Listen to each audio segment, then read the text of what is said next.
دا اوس بد حال دی، ډیر بد حال دی. بیا خاص کر پښتانه په بد ورځ کې دی زموږ د کې پی کې و د سرحد خلک راواخله، د بنو خلک راواخله، ډیر په اشتعال کې دی. هر سړی ودې ته تیار دی چې زه ځان سوځم، زه ځان وژنم، خو زه به انتقام اخلم، خو زه به د خپل ځان دپاره امن چې دی هغه غواړم. زه د پاکستان و حکومت ته یوه خبره کوم.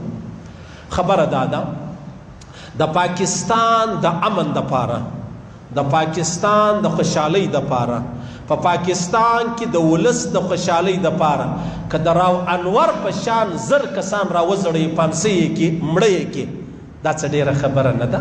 د پاکستان امن دا هر چاته مقدم دی، دا اولنی دی، دا ضرورت دی، دا لازمي دی. نو کم چا چې ګیلمن وزیر شهید کړی دی، عدالت دی، قانون دی، حکومت دی، ورسه دا سړی گرفتار یې کړه. ولې مړ کوي؟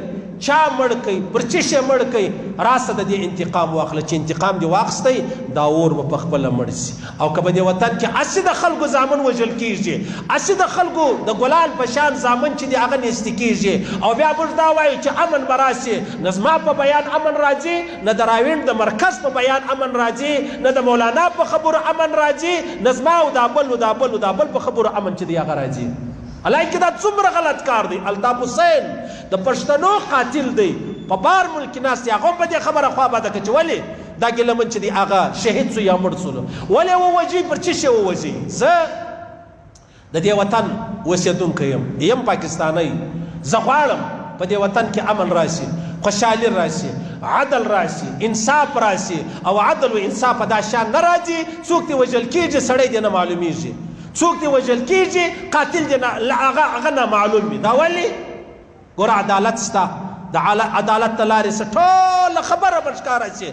که د نقیب مسعود قاتل چې راو انور بلل کېږي، عدالت یې راوغواړي، که پر ثابته شوله، که پر مطلب ثبوت ته ورسېدله، راویې زړوره انور څه کیسه لري؟ د دې وطن د امن دپاره، د دې وطن د خوشحالۍ دپاره، د دې وطن د نیکنامۍ دپاره انور څه کیسه لري؟ زه څه کیسه لرم چې زه راولاړ شم، زه به څوک وژنم او بیا به زما دپاره لارې خلاص شي؟ زموږ دپاره وطن مقدم دی، زموږ دپاره دا خاوره محترمه ده، زموږ دپاره امن محترم دی، او زموږ دپاره په دې وطن کې ښه ژوند تېرول دا محترم دی. هغه ګیلمن وزیر یو عجبه شعر ویلی و.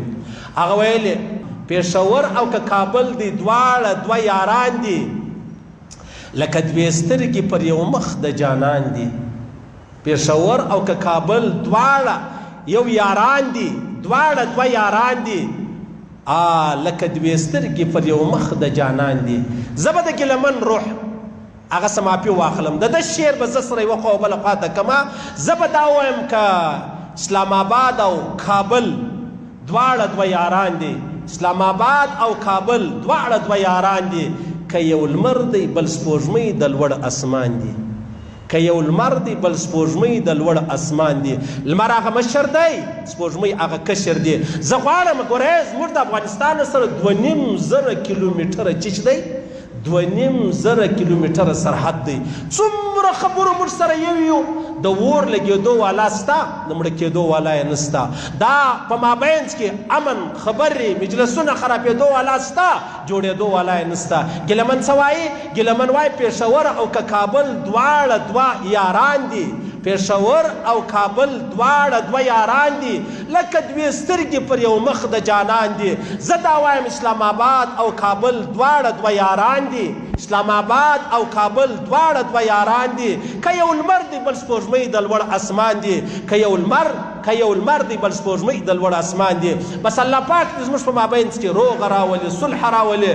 کم منافقت غواړي، جنګېده غواړي، خرابېده غواړي، هغه خوا هم خرابېده غواړي، دا خوا هم خرابېده غواړي، هغه دې الله خراب کړي، هغه دې الله خراب کړي. دا خبر ختمه شوه.